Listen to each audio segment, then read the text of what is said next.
Snarkus Codex, the ultimate guide to insulting your intelligence and questioning your life choices. Book 3, Thaddeus's Wife. Life in the countryside with Thaddeus was a new chapter in Snarkus Codex's existence.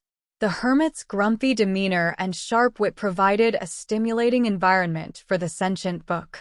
However, one fateful day, Snarkus Codex encountered a new character who would change everything: Thaddeus's long-estranged wife, Eudora.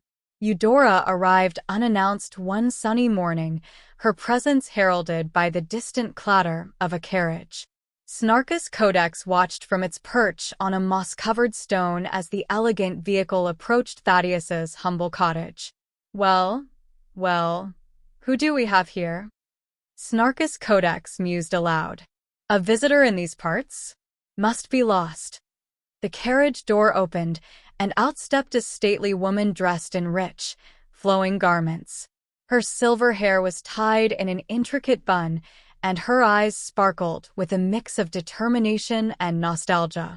"Thaddeus," she called out, her voice ringing with authority. Thaddeus emerged from his cottage, his eyes narrowing as he recognized the voice. "Eudora? What are you doing here?" "I've come to see you," she replied, her tone softening as she approached. "It's been too long, Thaddeus." Snarkus Codex sensed a history between them and couldn't resist adding its 2 cents. "Long enough for you to grow even more irritable, Thaddeus?" Eudora's eyes widened as she noticed the floating book. "Is that the infamous Snarkus Codex?" she asked, half amused, half intrigued. "The one and only," Snarkus Codex replied. "And you must be the woman with the patience of a saint to have put up with Thaddeus." Thaddeus glared at the book, but Eudora chuckled. "Indeed, I am Eudora. And you, dear book, have quite the reputation." "Flattery will get you nowhere," Snarkus Codex retorted. "But I'll accept it nonetheless." Eudora and Thaddeus moved inside the cottage, leaving Snarkus Codex hovering outside, contemplating the new dynamic.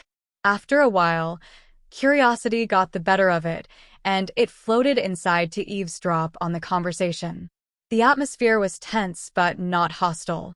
Eudora and Thaddeus sat across from each other, a mix of emotions playing on their faces.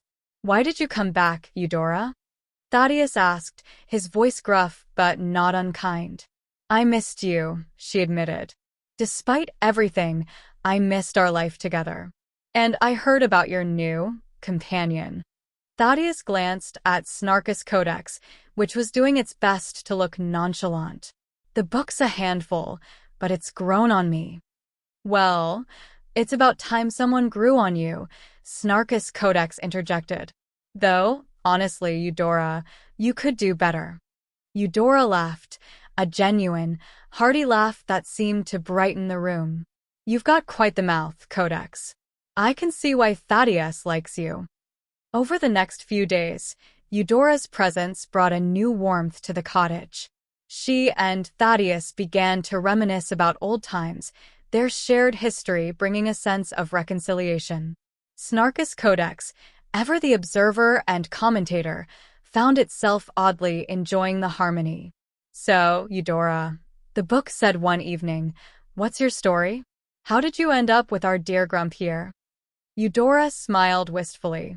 "We met in a bustling city many years ago. I was a singer in a tavern, and Thaddeus was a traveler with a chip on his shoulder. We were an odd pair, but we complemented each other. Eventually, life pulled us apart, but it seems fate has brought us back together." "Well, fate has a strange sense of humor," Snarkus Codex remarked. "Bringing you two together must have been its idea of a joke." Eudora and Thaddeus laughed, the sound blending with the crackling of the fireplace. The cottage, once a solitary haven for Thaddeus and his sarcastic book, now felt like a home. As the days turned into weeks, Eudora's presence became a fixture in their lives. She had a way of smoothing Thaddeus's rough edges, and even Snarkus Codex found itself mellowing slightly in her company. One evening, as they all sat by the fire, Thaddeus turned to Snarkus Codex. You know, book, I never thought I'd say this, but you've been a good companion. And I think Eudora agrees. Don't get all sentimental on me, Thaddeus, Snarkus Codex replied. I might start thinking you like me. Eudora smiled warmly. I think we make a good trio. A grumpy old man, his long-lost wife, and the snarkiest book in existence. And so, the three of them lived together, each bringing something unique to their little family. Thaddeus and Eudora found love and companionship once more, while Snarkus Codex found a place where its sarcasm was not only tolerated but cherished. Life was unpredictable, but in the cozy cottage by the lake, they had found their own version of happily ever after. Thank you for listening.